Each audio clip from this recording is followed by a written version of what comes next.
Yes. Ya, Assalamualaikum warahmatullahi wabarakatuh. Saya Erlina Wulansari, Waalaikumsalam warahmatullahi. calon guru penggerak angkatan 6 dari SMA Tri Sukses Boarding School Jambi. Nah, di sini Ya. saya akan melakukan kegiatan wawancara sebagai tugas demonstrasi kontekstual dari program pendidikan guru penggerak. Nah, di sini saya udah bersama Bapak Kepala Sekolah, ya, sekolah yang ternama di Provinsi Jambi. Nanti beliau akan memperkenalkan diri. Baiklah Pak, dan dalam kegiatan wawancara ini temanya adalah pengambilan keputusan sebagai pemimpin pembelajaran.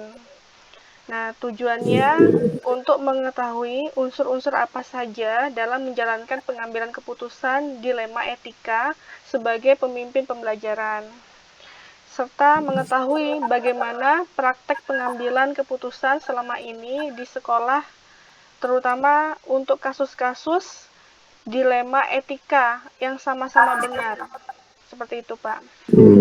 Baiklah, Pak, silakan memperkenalkan dirinya. Baik, Assalamualaikum warahmatullahi wabarakatuh. Waalaikumsalam warahmatullahi wabarakatuh. Betul. Baik, perkenalkan saya Karnama, Kepala SMA Negeri Titian Trust Boarding School di sekolah berasrama yang ada di Provinsi Jambi, di mana sekolah ini sudah berdiri sejak tahun 94. Ya. Oke, itu saja perkenalan saya. Baiklah Pak, untuk pertanyaan pertama Pak, nah selama ini bagaimana Bapak dapat mengidentifikasi kasus-kasus yang merupakan dilema etika atau bujukan moral? Baik, jadi memang di sekolah, terutama SMA, di mana anak-anak masih dalam tahap perkembangan apa namanya, di mana anak-anak tingkatan SMA itu banyak mendapatkan apa namanya informasi ataupun gangguan-gangguan dari luar ataupun dari apa teman-temannya, ya. Oleh karenanya memang anak-anak SMA itu lebih berpotensi untuk melanggar apa tata tertib sekolah dibandingkan dengan anak-anak yang ada di jenjang sekolah yang lebih rendah, misalnya di SMP ataupun di SD. Nah, tentu sekolah itu membuat peraturan sekolah, ya, yang berupa tata tertib sekolah ataupun apa namanya itu, ya, aturan sekolah, tata tertib sekolah atau yang sekolah pada umumnya lah, seperti itu. Ya. Terus Bapak cara melihat kasus, oh ini kasus dilema etika, oh ini kasus bujukan moral. Bagaimana Bapak mengidentifikasi, meninjau kasus-kasus tersebut?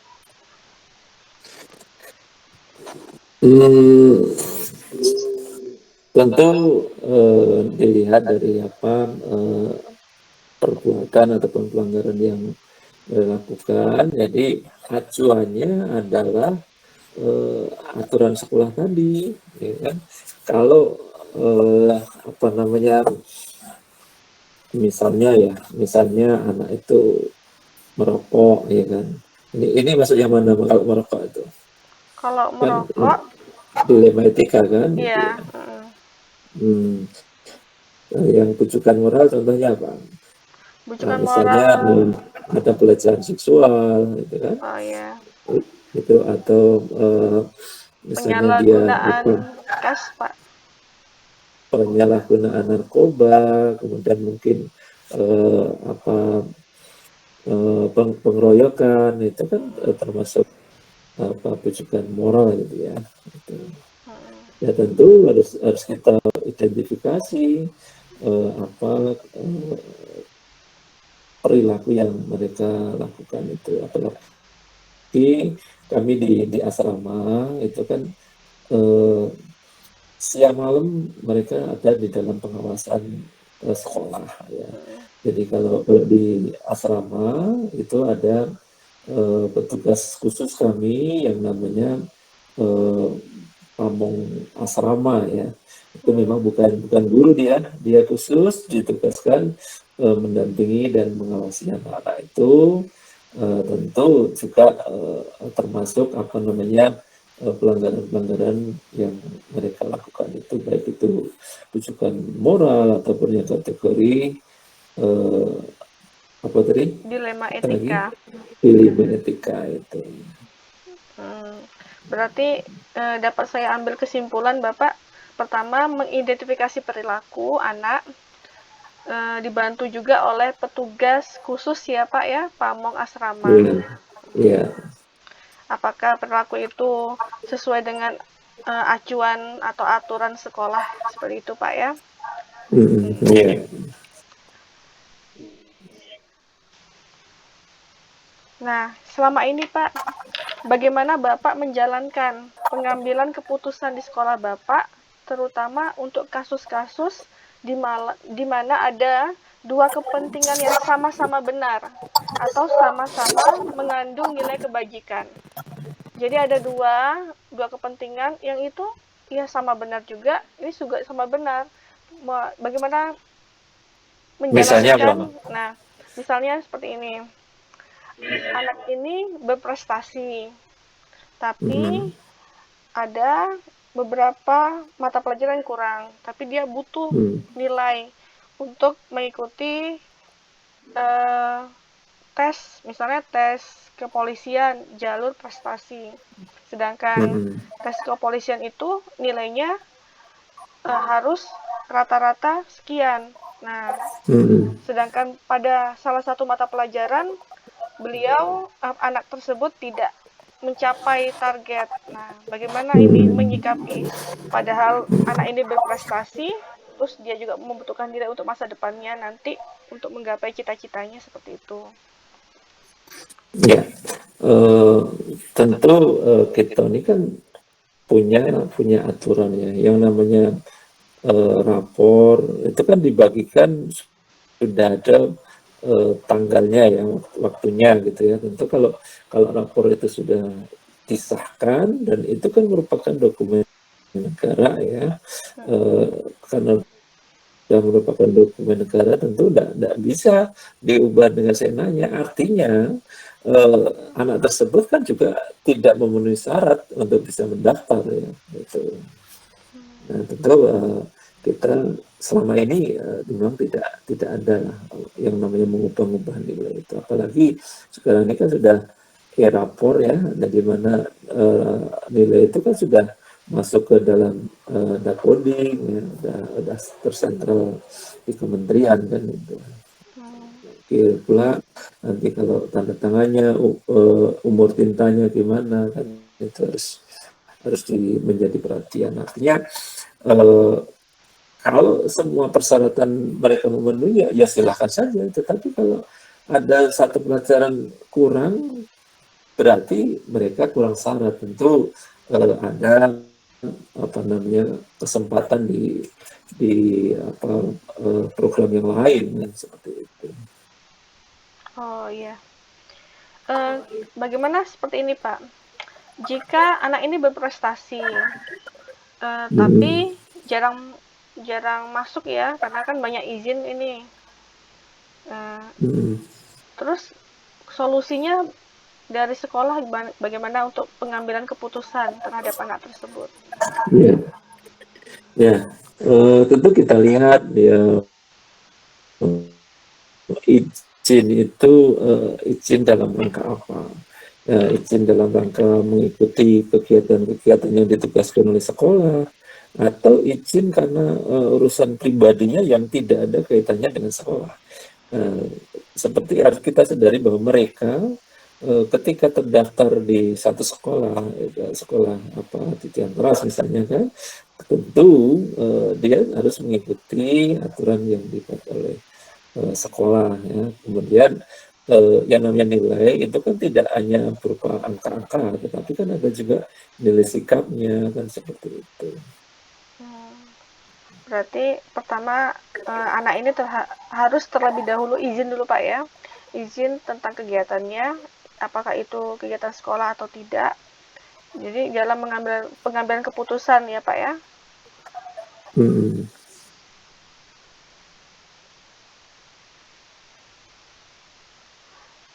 Untuk anak yang misalnya nilainya kurang, bagaimana Pak tindakan di sekolah? Nah, eh, penilaian itu kan ada yang namanya apa kriteria ketuntasan minimum ya untuk Hmm. kurikulum 13. Nah, jika anak belum memenuhi apa KKM kan ada kesempatan yang namanya remedi. Remedi kan bisa dilakukan berulang-ulang sampai dia mencapai apa namanya ketuntasan seperti itu. Jadi Hmm. eh, proses perubahan nilai atau hanya bisa dilakukan sebelum ada nilai rapor. Ya, kalau sudah berupa nilai rapor maka nilai itu tidak bisa dirubah. Oh ya, berarti dapat saya simpulkan Bapak ya, dalam menjalankan keputusan di sekolah Bapak terhadap kasus-kasus yang sama-sama mengandung nilai kebajikan, semua itu sesuai dengan aturan ya, sesuai dengan Ya, aturan. nah, sebenarnya kayak ini itu juga kayak tadi misalnya dia nilai sudah kelas 3 atau kelas 12 ternyata nilai yang masih kurang kan nilai kelas 10 Hmm. ya. Nah, kalau dia pengen merubah itu kan bukan kebajikan lagi tapi itu sudah suatu kecurangan Oh ya. gitu. Hmm. Kalau misalnya Pak ada kasus yang eh, ini ada dua kasus keadilan lawan kasih sayang. Nah, itu bagaimana ya, Bapak menyikapinya? Hmm. Kita melakukan keadilan atau melakukan kasih sayang? Hmm. Mungkin terhadap anak yang Nah, tentu eh, yang misalnya mencuri atau apa kan? Hmm. tentu kan kita harus lihat dulu apa permasalahannya apa. Kita tidak bisa mengambil keputusan hanya dengan berpatokan pada kejadian sesaat itu. Ya, jadi harus kita runut kenapa mereka atau dia seperti itu, penyebabnya apa, ya kan? Mungkin dia sedang ada masalah, itu terus eh, kita lihat juga catatan kesehariannya bagaimana, gitu. Seperti itu. Oh ya. Nah, ada hal-hal yang meringankan, ada hal-hal yang mungkin memberatkan kan seperti itu. Tapi kalau sudah diputuskan dalam bentuk nilai ya sudah itu yang harus dihargai. Gitu. Hmm. Berarti kalau sudah mulai keputusan bersama ya guru-guru, ya sudah harus dilaksanakan. Ini nilai itu penilaian itu kan macam-macam nih. Ada penilaian yang dilakukan oleh tenaga pendidik, ya kan? Hmm. Ada penilaian yang menjadi kewenangan dari apa satuan pendidikan, tetapi juga ada penilaian yang menjadi apa wewenang dari pemerintah pusat, misalnya AKM ya kan, Hmm. apa asesmen kompetensi minimum itu kan dari pusat. Kalau dulu UN itu kan dari Hmm. pusat itu. Nah, selama itu menjadi kewenangan guru tentu sekolah tidak akan ikut campur tangan. Tapi kalau nilai sudah apa penilaian itu menjadi kewenangan sekolah, misalnya ujian sekolah, itu tentu bisa menjadi kewenangan kami. Gitu. Hmm. Tentu berdasarkan pada apa track record dari anak tersebut.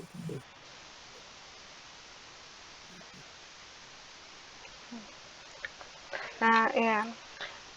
Baiklah, Pak. Selanjutnya, Pak, Hmm. langkah-langkah atau prosedur seperti apa yang biasa Bapak lakukan selama ini? dalam pengambilan keputusan. Kan ada langkah-langkahnya Pak ya, dan akhirnya terbentuklah sebuah keputusan, langkah dari awal sampai Iya, terbentuknya keputusan. iya. Sebenarnya tahap awal pun juga keputusan, ya. Keputusan itu ada keputusan awal, keputusan akhir kan itu. Hmm. Misalnya anak melakukan sebuah pelanggaran. Nah, kalau dia misalnya pelanggaran ini kan ada kategori ini, ada kategori yang ringan, ada yang sedang, ada yang berat, bahkan ada yang sangat berat. Itu kan eh, tentu itu tadi kita lihat datanya. Kalau sifatnya ringan, tentu sanksinya diputuskan sesuai dengan apa yang ada di tata tertib dan peraturan akademik kan seperti itu. Nah, yang ringan pun kalau diulang-ulang itu bisa menjadi sedang. Yang sedang pun kalau diulang-ulang bisa menjadi berat dan seterusnya. Itu. Tapi kalau yang misalnya sangat berat, ya, baru sekali melakukan tentu kita langsung putuskan sekali apa tidak ada yang apa misalnya ya anak melakukan eh, pembunuhan misalnya itu kan sudah sangat berat itu. Nah, tentu itu sudah berkaitan dengan hukum. Nah, nanti kalau sudah ada kekuatan hukum maka kita ambil sesuai dengan peraturan akademik dan tata tertib sekolah. Biasanya yang seperti itu harus keluar dari sekolah. Gitu. Berarti pertama lihat dulu data pelanggaran ringan, sedang, atau berat sesuai Ya, dengan peraturan akademik Pak ya. ya, Nah setelah itu apa Pak? Setelah sudah kita tahu nih, oh kategorinya ini dan ini. Tindakan selanjutnya Pak, misalnya ringan, berarti tindakan selanjutnya. ya kalau kan ini namanya sekolah kan sifatnya juga pendidikan dan pembinaan kan. Ya.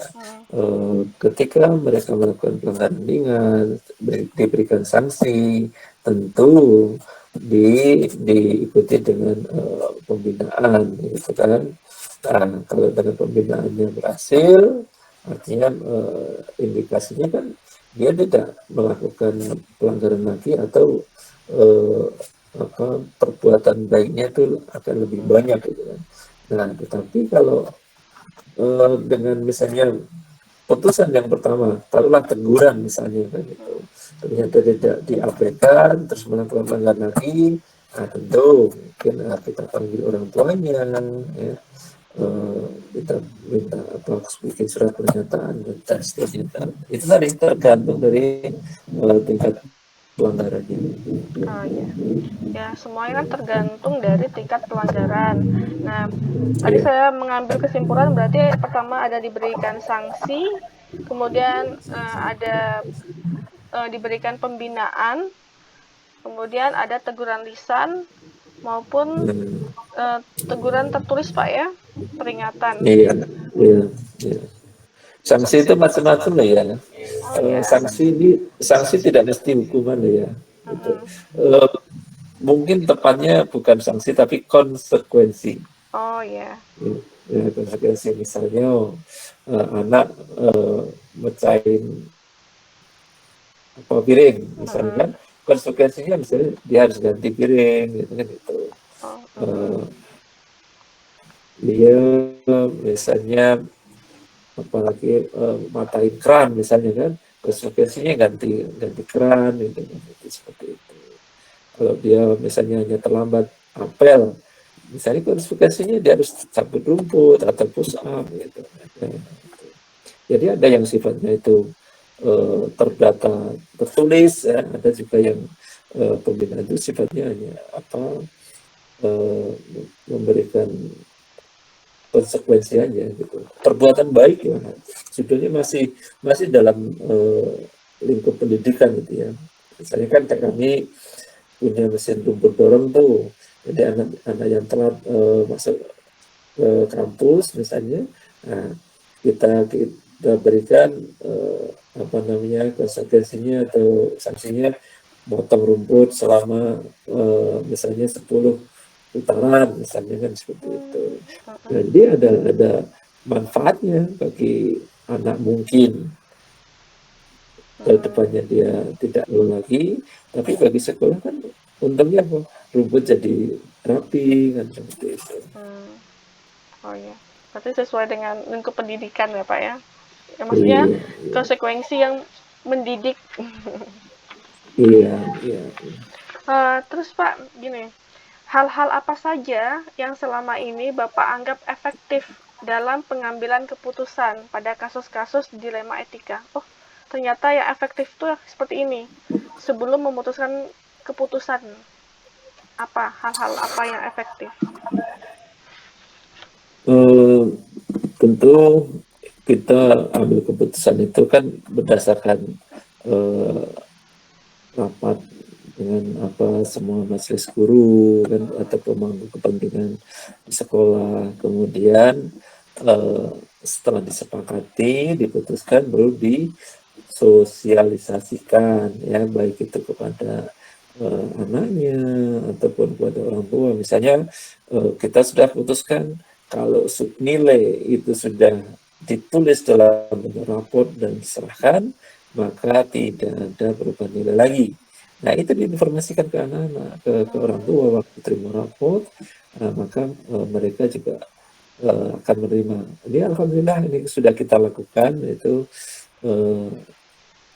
setelah terima raport kemarin, kemudian ada ini pengumuman siswa eligible untuk SNBP ya, alhamdulillah mereka menerima termasuk orang tuanya. Berarti yang saya ambil ini berarti hal-hal yang efektif itu pertama pengambilan keputusan bersama Pak ya, pemangku kepentingan, baru diinformasikan kepada Iya, orang tua dan iya, murid. iya.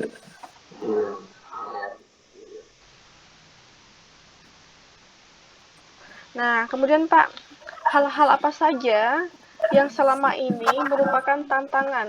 Tantangan dalam pengambilan keputusan pada kasus-kasus dilema etika ini. Apa sih yang membuat Bapak tertantang dalam Iya. mengambil keputusan?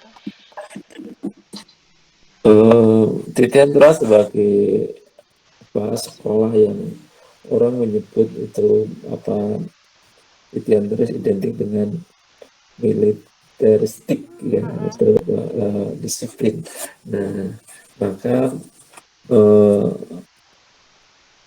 kebanyakan orang tua ya kan memasukkan menyekolahkan anaknya di Titian Teras itu kan pengen masuk ke apa sekolah-sekolah kedinasan ya, misalnya di Akpol, Akmil, apa itu IPDN ya, semacam itulah gitu kan. Nah, tentu orang tua dari anak-anak ini kan sebagian besar adalah eh, apa namanya ya, punya apa pendidikan yang lebih gitu ya. Gitu. Nah, itu yang menjadi tantangan kita. Berarti saya ambil kesimpulan yang membuat Bapak tertantang ini ketika menghadapi wali murid Pak ya. Karena wali Ya, murid ini uh, apa tingkat intelijennya lebih tinggi, terus lebih kepingin yang sempurna ya, pada anak-anaknya. ya. Dan mereka pengennya sempurna, sementara mungkin anaknya kurang kan gitu. Jadi tantangan terhadap wali murid. Tapi alhamdulillah lah, apa setelah kita putuskan, kita sosialisasikan, mereka menerima lah. Gitu. Ya intinya ada sosialisasi ya Pak ya.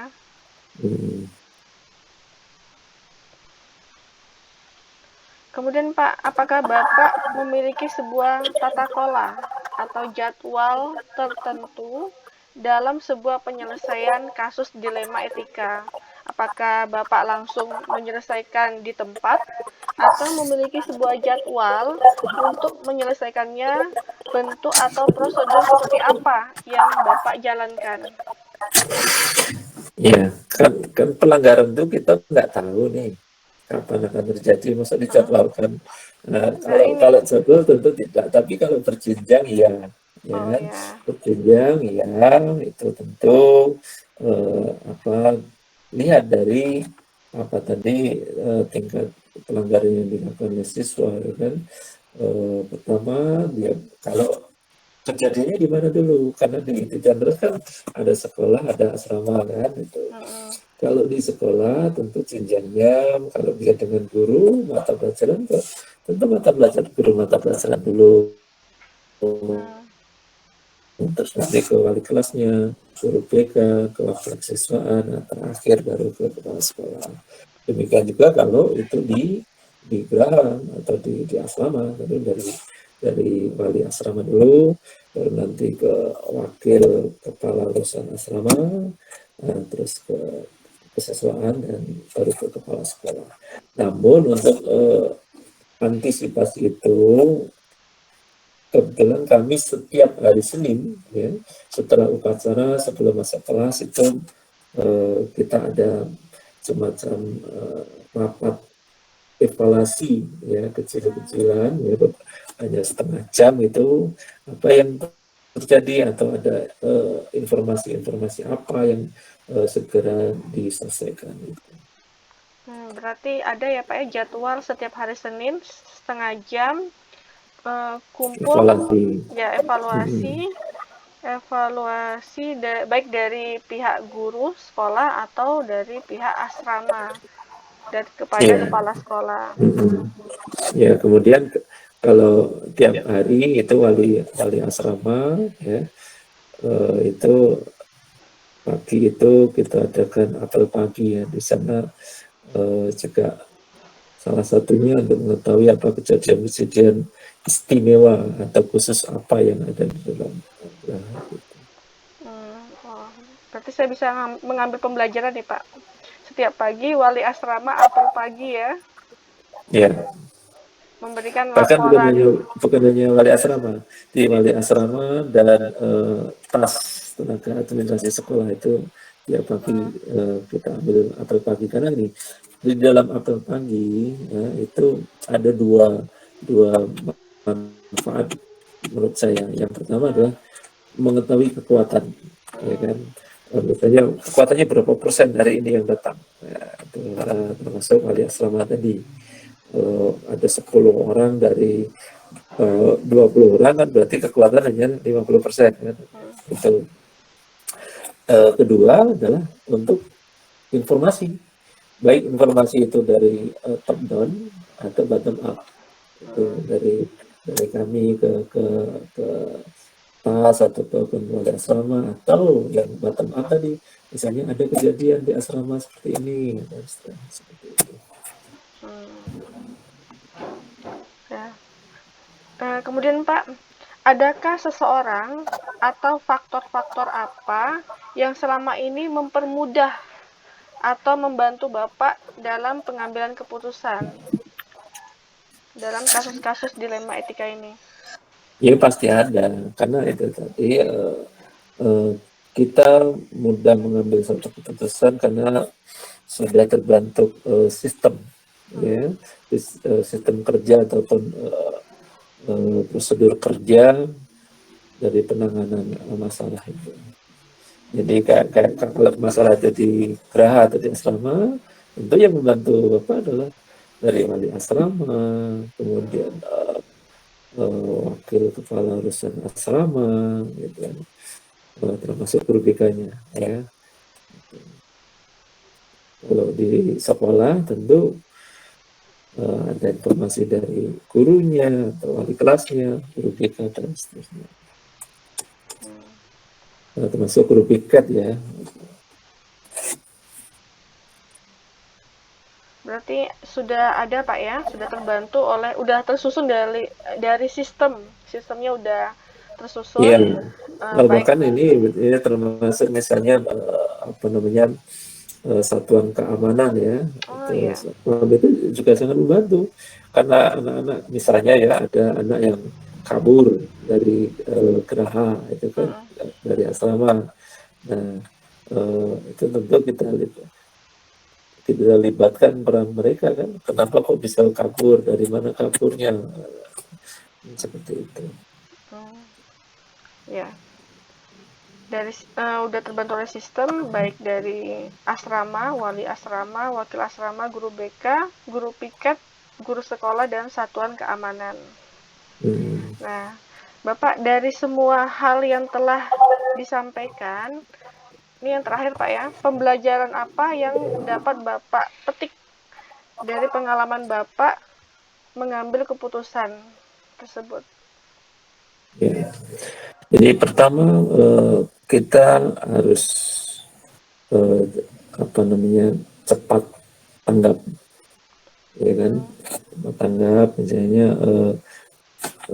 kejadian sekecil apapun harus segera diatasi. Ya. Kedua, pentingnya membangun sistem yang kuat itu, karena kita tidak mungkin ya bekerja sendiri gitu.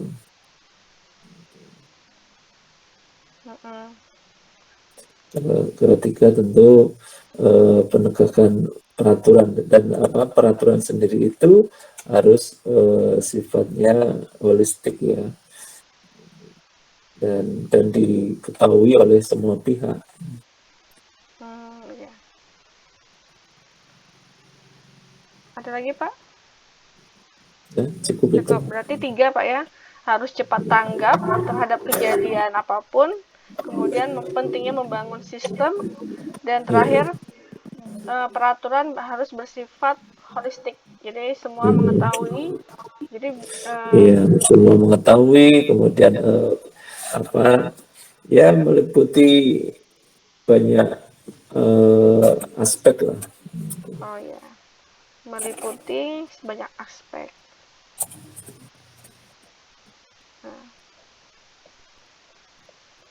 Alhamdulillah udah selesai ini wawancaranya, pertanyaan-pertanyaannya. Oke.